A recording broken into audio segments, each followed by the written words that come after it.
नमस्कार, आप देख रहे हैं पेप्टेक टाइम मध्य प्रदेश समाचार। मैं हूं शिवेंद्र शुक्ला। ऑपरेशन सिंदूर के बाद अब लगातार बयानों की झड़ी जारी है। देश भर के तमाम नेता अपनी अपनी तरफ से बयान जारी कर रहे हैं। उसी में कुछ अन्य मुद्दों पर भी बीच में बात आ जाती है जो दब कर रह जाती है। कुछ उसी बात पर आज के इस कार्यक्रम में हम चर्चा करेंगे। इस वीडियो में हम बताने जा रहे हैं कि आरएसएस प्रमुख मोहन भागवत ने एक जो बयान दिया था, उस बयान को लेकर असदुद्दीन ओवैसी की क्या प्रतिक्रिया आई है।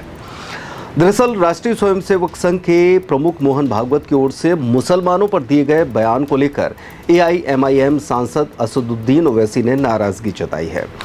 ओवैसी ने शनिवार 17 मई को आरएसएस चीफ की ओर से दिए गए बयानों को पाखंड से भरा बताया।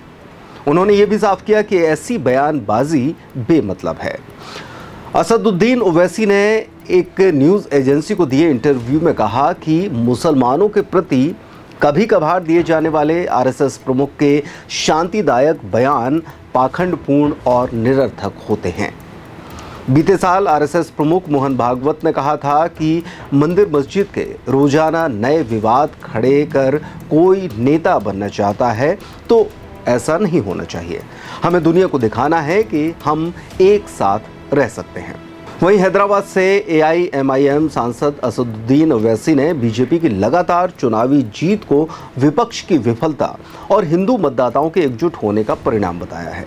उन्होंने ये भी कहा कि उन पर मोदी विरोधी मतदाताओं के बीच सेंध लगाने का आरोप लगाना गलत है। ओवैसी ने शनिवार को दिए एक इंटरव्यू में कहा कि मुझ पर आरोप कैसे लगाया जा सकता है।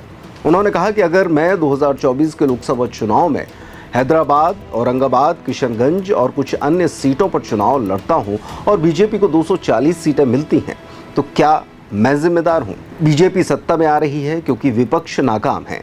बीजेपी चुनाव जीत रही है क्योंकि इसने लगभग 50% हिंदू मतों को अपने पक्ष में कर लिया है। उन्होंने कहा कि विपक्षी दल मुस्लिम वोट को सिर्फ चुनावी लाभ के तौर पर देखते हैं।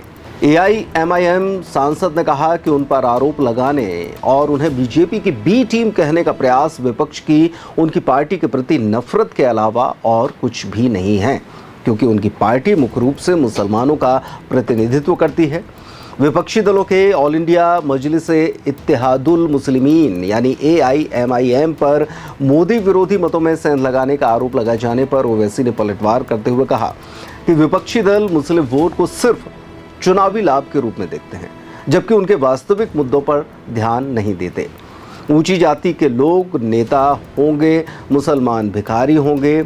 इस सवाल पर उन्होंने कहा कि जब समाज के हर वर्ग को राजनीतिक नेतृत्व मिल सकता है तो मुस्लिमों को क्यों नहीं?